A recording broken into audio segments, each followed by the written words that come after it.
뒤에 그 프린터물이 있는데 좀 한 분이 나눠주시면 좋겠네요.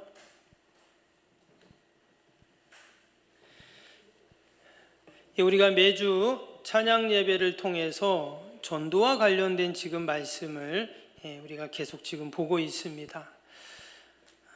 우리가 고기를 잡으려면 뭐를 알아야 됩니까? 고기 잡는 방법을 알아야 되죠. 우리가 전도를 하려면 전도하는 방법을 알아야 합니다. 그래서 우리 찬양 예배를 통해서 우리가 계속 전도법에 대한 말씀들 계속 지금 보고 있는데요.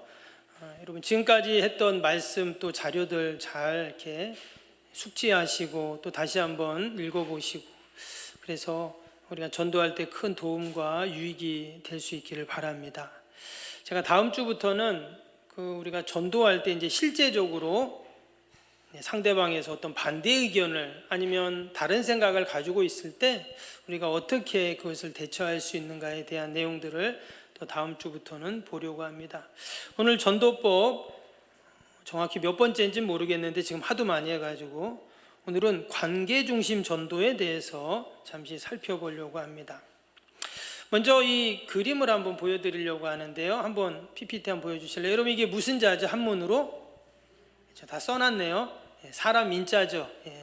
여러분 이 한문의 사람 인자가 어떻게 이제 시작이 되었을까요? 여러 가지 이제 설이 있습니다. 중국의 한문은 이제 상형 문자이기 때문에 옛날부터 이렇게 계속 이렇게 조금씩 이제 바뀌어 와서 지금의 이제 한자가 됐잖아요. 근데 이 사람 인자도 어떻게 사람 인자로 쓰여졌을까? 여러 가지 기원설이 있는데 첫 번째는요. 다음 그림 보여주세요. 여기 보면 약간 좀 이상한 그림이 있죠. 이게 이제 옛날 고대 시대 이제 사람 인자를 썼다는 거예요. 그게 이제 시간이 지나면서 조금씩 이렇게 바뀌었는데 그 모양이 때로는 사람 인자도 되고 대자도 되고 입자도 여러 가지 모양이 됐다는 겁니다. 근데 아무튼 이렇게 약간 사람이 구부정하게 서 있는 것 같잖아요. 이제 그게 사람 인자가 됐다는 거예요.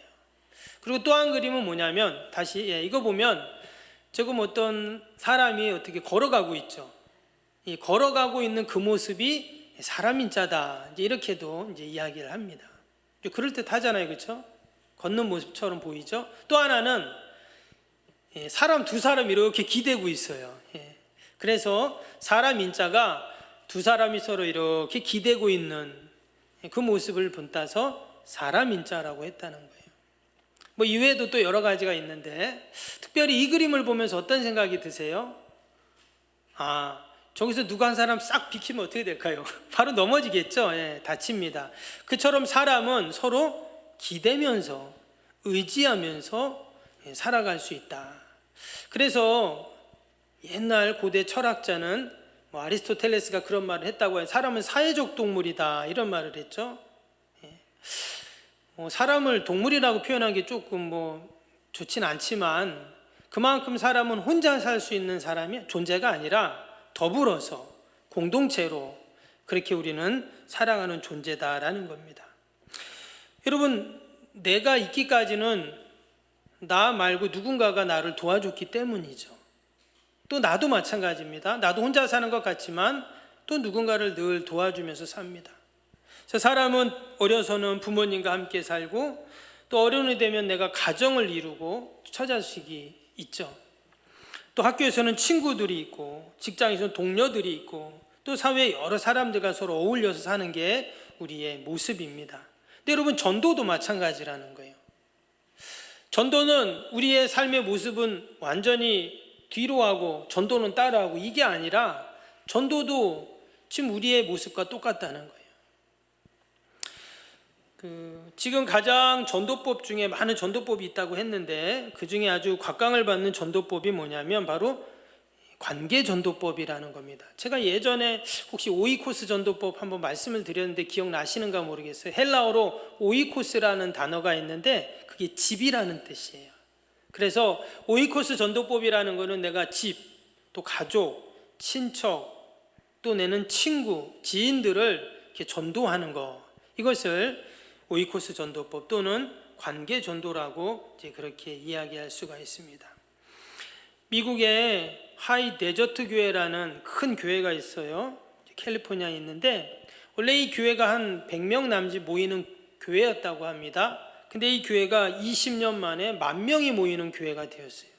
그래서 아니 어떻게 이렇게 어마어마하게 부흥할 수 있었는가 그냥 조사를 해봤답니다. 했더니 그 교회에 나오는 사람들이 다 어떤 관계냐면 가족, 친구, 이웃, 동료 다 그런 사람을 전도해서 왔다는 거예요. 미국의 교회 성장학자인 찰스 박사님이라는 분이 미국 성도들의 44,000명을 조사해 봤답니다. 어떻게 교회 왔고 어떻게 전도받았습니까? 했더니 70%에서 90%가 전부 다 가족이고 친척이고 또한 친구에 통해서 전도를 받았다 이렇게 말을 했답니다. 즉 우리가 전도하고 또 이렇게 교회 오고 결국은 다 나와 관계가 있는 사람들을 그렇게 우리가 전도한 것이죠. 때로는 우리가 뭐 장날이나 길에서 이렇게 막 노방 전도를 하기도 합니다. 그것도 필요해요. 그러나 이 관계 전도만큼 효과적이고 또 열매가 있는 전도가 없다는 것을 다시 한번 생각을 합니다. 그럼 과연 관계 전도는 어떻게 하는가? 우리는 늘 그 답을 어디서 찾습니까? 성경에서 찾아야죠. 오늘 함께 읽은 이 마가복음 2장은 한 중풍병자가 이제 고침받는 그 내용입니다. 우리가 잘 아는 내용이죠. 근데 이 중풍병자가 오늘 고침을 받는데 어떻게 고침을 받았죠? 3절 4절 한번 볼까요? 사람이 하도 많아서 어떻게 했어요? 사람들이 한 중풍병자를 4사람이 메어가지고 예수께로 올세 무리들 때문에 예수께 데려갈 수 없으므로 그 계신 곳에 지붕을 뜯어 구멍을 내고 중풍병자가 누운 상을 달아 내리니 그랬어요. 지금 어떤 사람이 중풍병에 걸렸는데 예수님이 왔다는 소식을 듣고 이 사람을 예수님께 데려갑니다. 중풍병자는 못 움직이죠. 특히 지금 침상에 누워있는 상황입니다. 근데 와보니까 어떻게 했다고요? 사람이 많아서 예수님께 갈 수가 없었어요. 그래서 그들이 한 방법이 지붕을 뜯고 그 침상대로 지금 그 중풍병자를 예수님께 달아내렸다 지금 이랬어요. 근데 예수님이 이 모습을 보고 어떻게 하셨습니까? 5절 볼까요? 예수께서 그들의 믿음을 보시고 중풍병자에게 이르시되 작은 자야 내 죄 사함을 받았느니라 하시니. 여기 보면 예수님이 그들의 믿음을 보시고 그래요. 여기서 그들이 누구죠? 그들은 그 중풍병자를 데리고 온 사람들이에요. 그의 친구이든 가족이든 이웃이든 그 사람들을 예수님이 어떻게 해요? 보시고 그랬어요. 그리고는 결국 그 중풍병자의 죄를 죄를 사해 주시는 또 병을 고쳐 주시는 이런 역사가 일어납니다. 뭐 죄를 먼저 사해 주든 또 육신의 병을 고쳐 주 그 순서가 뭐 앞뒤가 바뀌는 건 별로 중요하지 않습니다. 근데 여기서 보면 참 희한한 게 그 사람들의 믿음을 보시고 중풍병자의 죄사함을 받았다 그랬어요. 어떤 분들은 이것을 가르쳐서 뭐라고 말하냐면 대리사제다 이렇게 말을 해요. 아니 죄는 내가 졌는데 저 사람이 믿음을 보고 이 사람의 죄를 사해줘? 이게 말이 돼? 이렇게 말하는 사람도 있어요. 근데 오늘 이 말씀은 그것을 말하려는 것이 아닙니다. 여러분 이 중풍병자 오늘 말씀에는 나오지 않지만 얼마나 간절함이 있었겠어요. 고침받고자 하는 그 간절함. 만약에 이 중풍병자가 여러분 그냥 나 놔두라고 무슨 침상째 나를 데리고 예수님께 가서 무슨 덕을 본다고 말도 안 되는 소리 하지 말라고 했다면 여러분 이 친구들이 데리고 왔겠어요? 그들도 동일한 그러한 믿음과 신앙을 갖고 나아갔기에 예수님께서 이러한 놀라운 죄사함과 치유 역사를 허락해 주신 것이죠. 근데 오늘 말씀은 이제 우리가 이 말씀에서 우리가 주목해야 할 것은 뭐냐면 바로 그들의 믿음을 보시고라는 단어예요. 그들의 믿음을 보시고. 예수님께서 지금 이 사람들의 친구들의 이웃들의 믿음을 보시고 그 중풍병자를 고쳐주시고 죄사함을 주시는 이 놀라운 구원의 역사를 지금 베풀어 주셨습니다. 우리가 여기서 이제 우리 관계전도 또 오이코스 전도를 우리는 알게 됩니다. 좀 관계 전도의 원리가 뭔지, 그 방법이 뭔지를 우리가 오늘 여기서 발견할 수 있어요.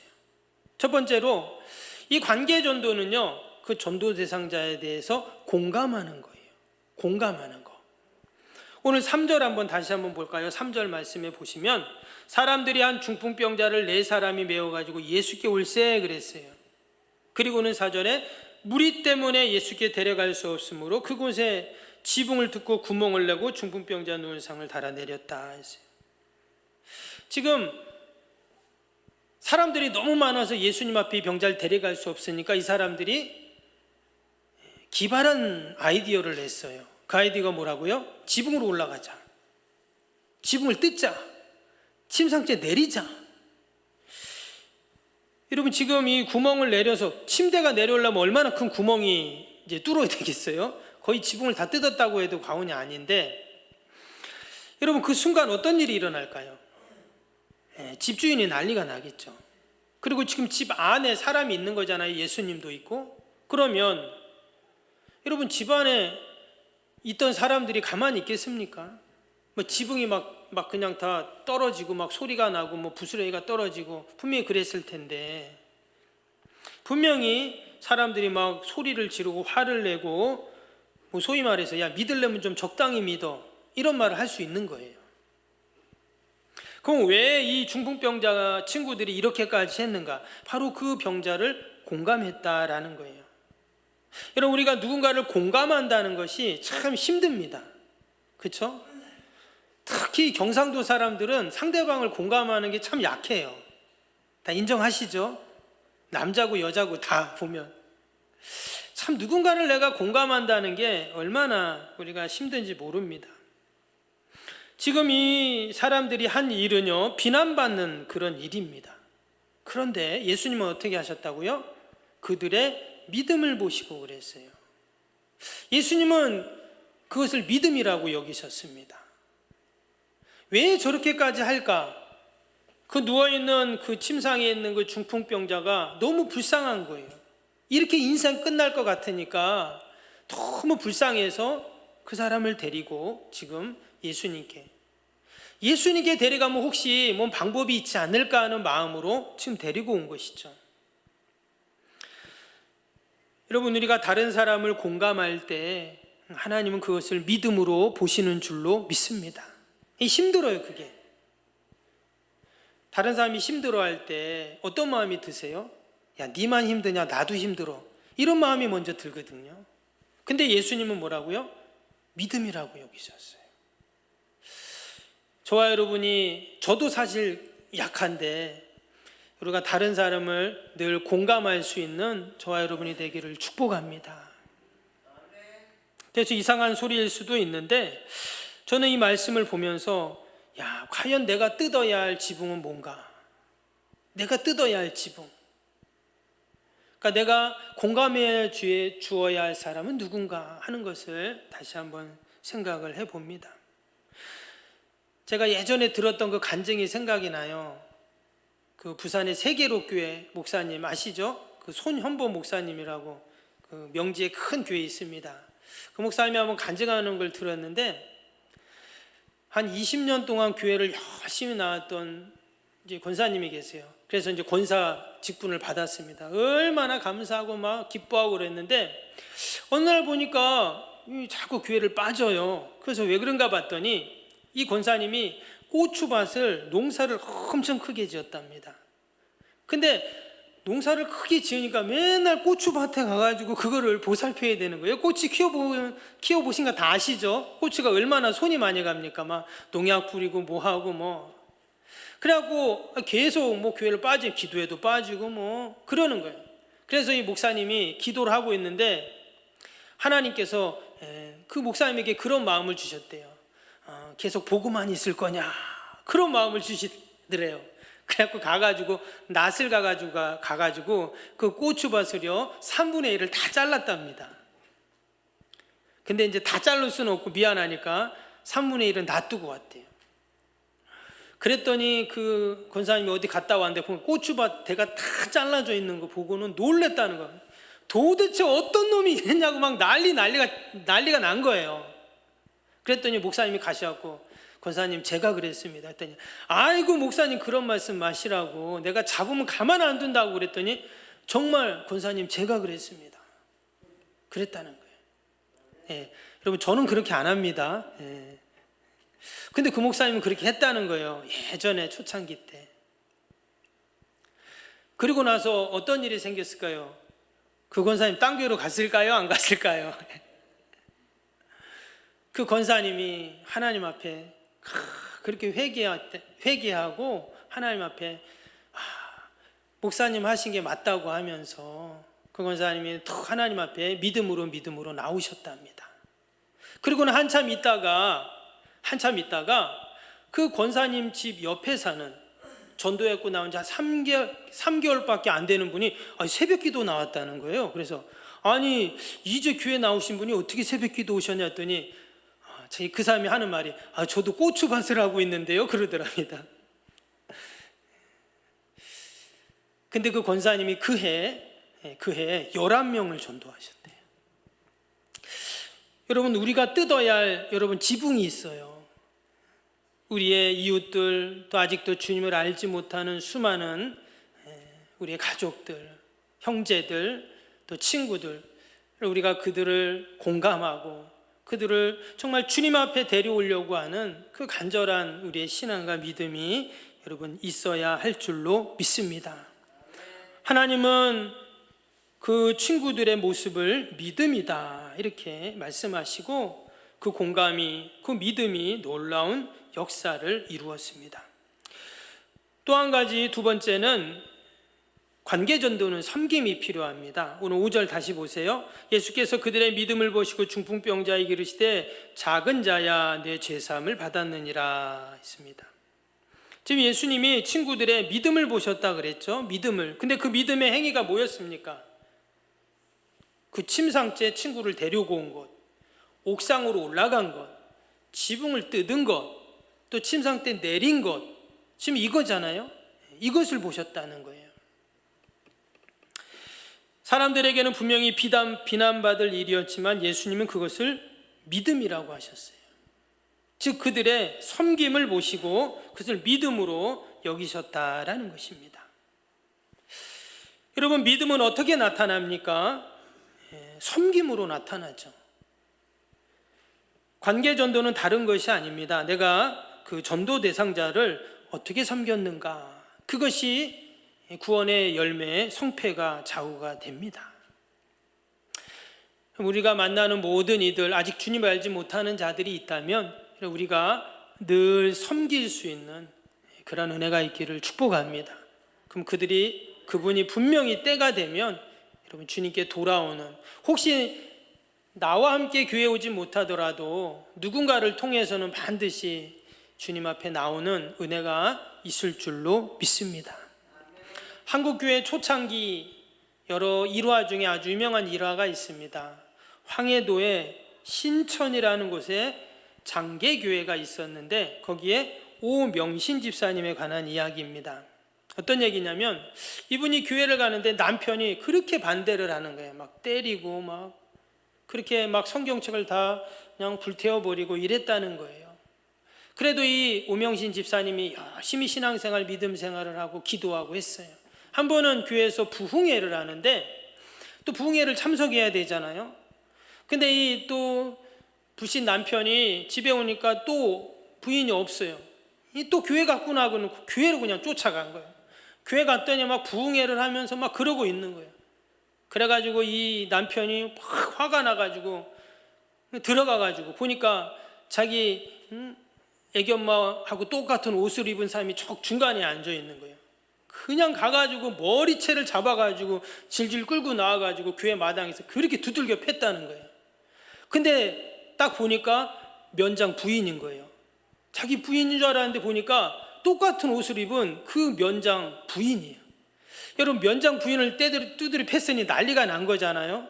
이제 큰일 났다 그러고 있는데 그 면장 부인이 그 오명신 집사의 남편한테 그런 말을 하더래요. 그러면 나하고 두 가지만 약속을 해라. 그러면 내가 당신 가만두겠다. 두 가지가 뭐냐까 당신 부인, 집사님, 여집사님 때리지 말고 또 하나는 교회 나와라 그랬대요. 그랬더니 그 오명희 집사님 남편이 알겠다고 그럼 그 다음부터 교회를 나왔는데 그분이 장로님이 됐답니다. 별로 재미없으세요? 여러분, 우리가 때때로 우리의 섬김이 아무런 열매가 없는 것처럼 또 우리의 기도가 아무런 열매가 없는 것처럼 느껴질 때가 있습니다. 그러나 반드시 때가 되면 하나님께서 우리의 가족, 이웃들 또 우리의 전도대상자들을 구원하는 열매로 늘 걷게 하실 줄로 믿습니다. 여러분, 나눠드린 그 프린터물 한번 보실래요? 한번 보시면 관계 중심 전도가 과연 뭔가 뒤에 있습니다. 프린터물 없는 분은 보시면 되겠어요? 관계 중심 전도를 내가 어떻게 할 수 있을까? 우리가 전도하면 참 부담스럽고 어떻게 하나 이렇게 이제 생각을 하잖아요.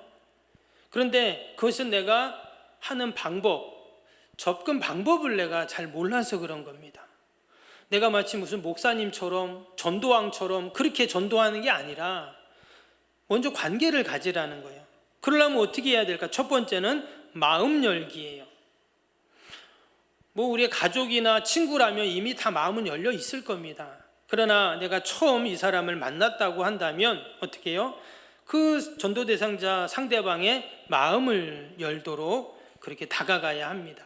어떻게 마음을 열 수 있는가? 거기 10가지가 쭉 나와 있는데 기도를 한다, 또 그 사람을 만날 때 웃어준다, 또 늘 친절하게 한다, 좋은 인상을 준다, 여러 가지가 있어요. 그래서 아무튼 그 상대방이 마음을 열어야 무슨 만나거든 말을 할 수 있잖아요. 그래서 마음을 열 수 있게끔 우리가 먼저 해야 된다는 거예요. 관계 전도는. 두 번째는 뭘까요? 친해지자는 거예요. 친해지자. 어떻게 하면 내가 친해질 수 있는가?